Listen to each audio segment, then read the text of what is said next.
Mixture చేసి చూపిస్తాను, వచ్చేయండి. ఫస్ట్ మరమరాలని ఇలాగా ఒక స్ట్రైనర్లో వేసుకుని ఇలా జల్లించేసుకున్నాం అనుకోండి, దుమ్మే ఉన్న ఉంటే బయటకు వచ్చేస్తుంది. తర్వాత ఇలా మరమరాలని మనము ఒక ముగ్గురులో వేసుకుని ఆయిల్ ఏమీ వేయక్కర్లేదు, జస్ట్ అలాగా రోస్ట్ చేసుకోవాలి. ఆ రోస్టింగ్ అనేది ఎలా ఉండాలి అంటే ఇలా పట్టుకున్నప్పుడు ఇలా విరిచినప్పుడు మనకి ఈజీగా పౌడర్ లాగా అయిపోవాలన్నమాట. అంతలాగా మనం దాన్ని వేపుకోవాలి. సిమ్లో పెట్టి వేపుకొని హైలో పెట్టకూడదు. ఇదిగోండి ఇప్పుడు ఇలాగ మనం దీన్ని ఇలా నొక్కుతున్నాం, మీకు సౌండ్ కూడా వినిపిస్తుంది చూడండి. లేకపోతే ఇంకో ఇలాగ పౌడర్ అయిపోతే మనకి అయిపోయినట్టు తీసేయాలి. ఇంకో పడిపోతాయి అన్నీ అయిపోయింది. ఇప్పుడు వీటి తర్వాత మక్కన అండి, పూల్ మక్కన అంటాం కదా, ఇది ఆప్షనల్, మన ఇష్టం వేసుకున్న వాళ్ళు వేసుకోకపోయినా పర్వాలేదు. ఇవి కూడా నెయ్యి వేసుకున్న వేపుకోవచ్చు, డ్రైగా వేపేసుకోవచ్చు. వేపేస్తున్నాం ఇప్పుడు వేసుకోవడం కోసం అయితే ఒక పెద్ద గిన్నె లాంటిది ఇలా తీసుకుంటే మనకు కలుపుకోవడానికి బాగుంటుంది మిక్స్చర్. ఇప్పుడైతే మక్కన రోస్ట్ చేసుకుంటున్నాం. చాలా తక్కువే ఉన్నాయి, అయిపోయినాయి కదా. మిక్స్చర్లో అంటే అన్ని కలిపేసేసుకోవచ్చు. అయితే ఇంకా వేసిన బాగోదు, ఇది మరమరా మిక్స్చర్ కదా. ఈ మక్కన కూడా అండి మనం ఇదిగో ముందు పట్టుకున్నప్పుడు మనకి అవి గట్టిగా ఉంటాయి. ఇదిగో ఇలాగా విరుచుకోవడానికి ఫ్రీగా ఉండేట్టుగా అంటే కొంచెం క్రిస్పీగా తయారయ్యేంత అలాగా వేపుకోవాలన్నమాట. ఒక 5 మినిట్స్లో వేయకపోతే హెల్త్ కూడా చాలా మంచిది. ఎవరైనా డయాబెటిక్ పేషెంట్స్ అంటే షుగర్ పేషెంట్స్ ఉంటే వాళ్ళు అన్నీ తినకూడదు అనుకుంటాం కదండి, అన్ని రకాలు తినకూడదు కదా, వాళ్ళు ఫుల్ మక్కన తినచ్చు. అవి హెల్త్కి చాలా మంచిది, ఎందుకంటే వాటిలో గ్లైసెమిక్ ఇండెక్స్ తక్కువగా ఉంటుంది, అలాగే గ్లూటెన్ ఫ్రీ, అందరూ తినచ్చు. కాకపోతే కొంచెం కాస్ట్ ఎక్కువ, కానీ హెల్త్కి అయితే చాలా మంచిది. ఎవరైనా వెయిట్ లాస్ అవ్వాలన్నా డయాబెటిక్ పేషెంట్స్ ఉన్నా కూడా ఇంక్లూడ్ చేసుకోవచ్చు వాళ్ళ డైట్లో. మనం ఫ్రై చేసి పెట్టుకున్నాం కదా మరమరాలు, కొంచెం ఆయిల్ వేసి ఉంచుతున్నాను. ఆయిల్ వేయడానికి కారణం ఏంటి అంటే మనము ఇప్పుడు ఉప్పు కారం అవన్నీ వేస్తాం కదా, అవన్నీ వీటికి స్టిక్ అవ్వాలి, అందుకని చెప్పేసి కొంచెం ఆయిల్ వేసి కోటింగ్ చేస్తాం అన్నమాట.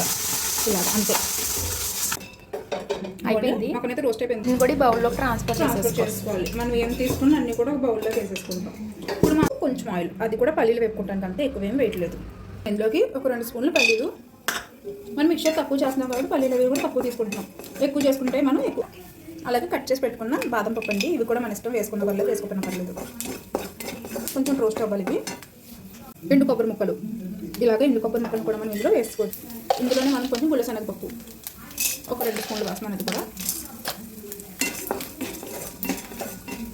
గుల్లశనగపప్పు కూడా ఫ్రై చేసుకుంటారా? గుల్లపప్పు కూడా ఫ్రై చేస్తే మళ్ళీ క్రిస్పీగా ఉంటుంది, ఇవన్నీ క్రిస్పీగా ఉంటాయి కదా, సో అది కూడా అందరినీ మంచిగా వేసేసుకోవాలి. పసుపు వేస్తాం, ఇవి వేగిపోయిన తర్వాత వేయాలండి, మాడబాకు వస్తున్నాయి కదా. ఈ లోపల నేను చాట్ మసాలా, ఇది చాట్ మసాలా 1 టీ స్పూన్, తర్వాత టేస్ట్కి సరిపడిపోయేంత సాల్ట్. అయ్యో, క్రష్ చేసిన వెల్లుల్లిపాయ పడిపోయింది. క్రష్ చేసింది ఎవరైనా వేస్తారా? పడిపోయింది, చేతిలో జారిపోయింది. వాళ్ళకి అది ఏంటని చూపించలేకపోయి మూవీ ఇవన్నీ వేగిపోయినాయి. ఇదిగోండి బ్రౌన్ కలర్ వచ్చేస్తుంది కదా, ఆఫ్ చేసేసుకోండి. ఇప్పుడు ఈ మిక్చర్ అందులో కొంచెం కారం, కొంచెం స్పైసీగా చేయట్లేదు నేను, కొంచెం వేస్తున్నాను కారం. వాటిని ఏమి రానివ్వకండి, రానివ్వకుండా వేసుకున్నవి మాత్రమే పడేటట్టుగా వేసుకోండి. ఎందుకంటే ఆల్రెడీ కొంచెం ఆయిల్ వేసాం కదా, హెల్తీగా చేసుకుంటాం. ఇప్పుడు నాకు అప్పుడే స్మెల్ వచ్చేస్తుంది మంచిగా, బాగుంటే ఇంట్లో చేసుకుంటే ఇంట్లో వేసుకుంటే. ఇప్పుడు